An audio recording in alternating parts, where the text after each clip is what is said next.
بسم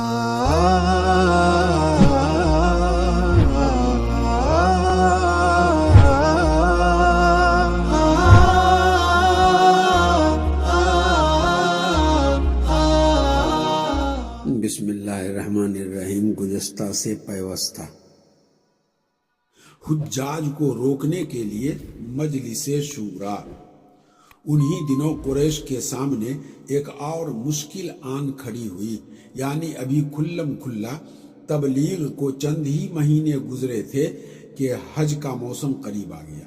قریش کو معلوم تھا کہ اب عرب کے وفود کی آمد شروع ہوگی، اس لیے وہ ضروری سمجھتے تھے کہ نبی صلی اللہ علیہ وسلم کے متعلق کوئی ایسی بات کہیں کہ جس کی وجہ سے اہل عرب کے دلوں پر آپ صلی اللہ علیہ وسلم کی تبلیغ اثر انداز نہ ہو۔ چنانچہ وہ اس بات پر گفت و شنید کے لیے ولید ابن مغیرہ کے پاس جمع ہوئے۔ ولید نے کہا، اس بارے میں تم سب لوگ ایک رائے اختیار کر لو۔ تم میں باہم کوئی اختلاف نہیں ہونا چاہیے کہ خود تمہارا ہی ایک آدمی دوسرے آدمی کی تکذیب کرے اور اس کی بات دوسرے کی بات کو کاٹ دے۔ لوگوں نے کہا، آپ ہی کہیے۔ اس نے کہا، نہیں، تم لوگ کہو، میں سنوں گا۔ اس پر چند لوگوں نے کہا کہ ہم کہیں گے کہ وہ کاہن ہے۔ نعوذ باللہ من ذالک۔ ولید نے کہا، نہیں، بخدا وہ کاہن نہیں ہے، ہم نے کاہنوں کو دیکھا ہے۔ اس شخص کے اندر نہ کاہنوں جیسی گنگناہٹ ہے، نہ ان کے جیسی قافیہ گوئی اور نہ تک بندی۔ اس پر لوگوں نے کہا، تب ہم کہیں گے کہ وہ پاگل ہے۔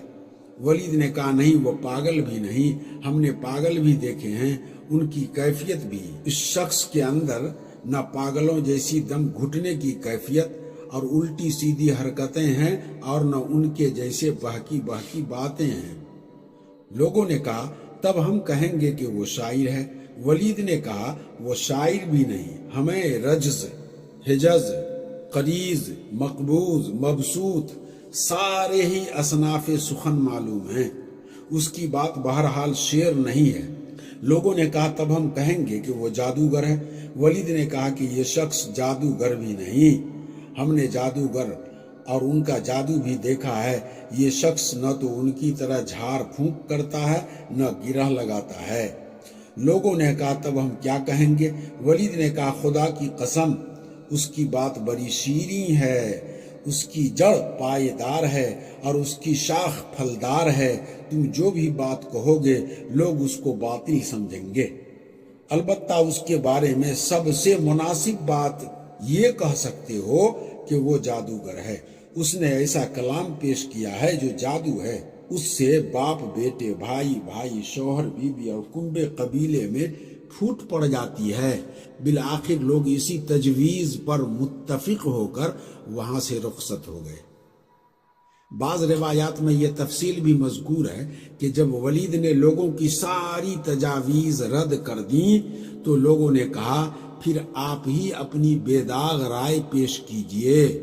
اس پر ولید نے کہا، ذرا سوچ لینے دو۔ اس کے بعد وہ سوچتا رہا یہاں تک کہ اپنی مذکورہ بالا رائے ظاہر کی۔ اس معاملے میں ولید کے متعلق سورہ مدثر کی 16 آیات نازل ہوئیں، جن میں سے چند آیات میں اس کے سوچنے کا نقشہ بھی کھینچا ہے۔ چنانچہ ارشاد ہے، انہو فکر وقدر فقتل کیف قدر ثم قتل کیف قدر ثم نظر ثم عبس وبصر ثم ادبر واستکبر فقال ان ھذا الا سحر یؤثر ان ھذا الا قول البشر۔ یہ آیات سورہ مدثر کی 18 تا 25 آیات ہیں۔ ترجمہ، اس نے سوچا اور اندازہ لگایا، وہ غارت ہو۔ اس نے کیسا اندازہ لگایا، پھر غارت ہو۔ اس نے کیسا اندازہ لگایا، پھر نظر دوڑائی، پھر پیشانی سکیری اور منہ بسوڑا، پھر پلٹا اور تکبر کیا۔ آخر کار کہا کہ یہ نرالا جادو ہے جو پہلے سے نقل ہوتا آ رہا ہے، یہ محض انسان کا کلام ہے۔ بہرحال یہ قرارداد طے پا چکی تو اسے عملی جامہ پہنانے کی کارروائی شروع ہوئی۔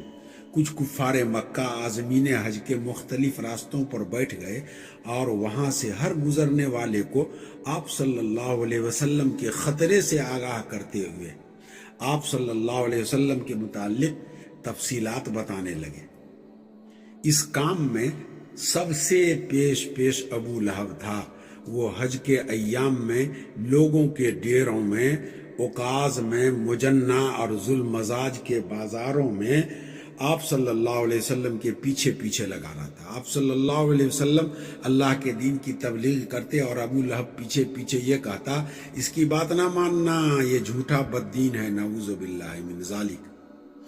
اس دوڑ دھوپ کا نتیجہ یہ ہوا کہ لوگ اس حج سے اپنے گھروں کو واپس ہوئے تو ان کے علم میں یہ بات آ چکی تھی کہ آپ صلی اللہ علیہ وسلم نے نبوت کا دعویٰ کیا ہے، اور یوں ان کے ذریعے پورے دیار عرب میں آپ صلی اللہ علیہ وسلم کا چرچا پھیل گیا۔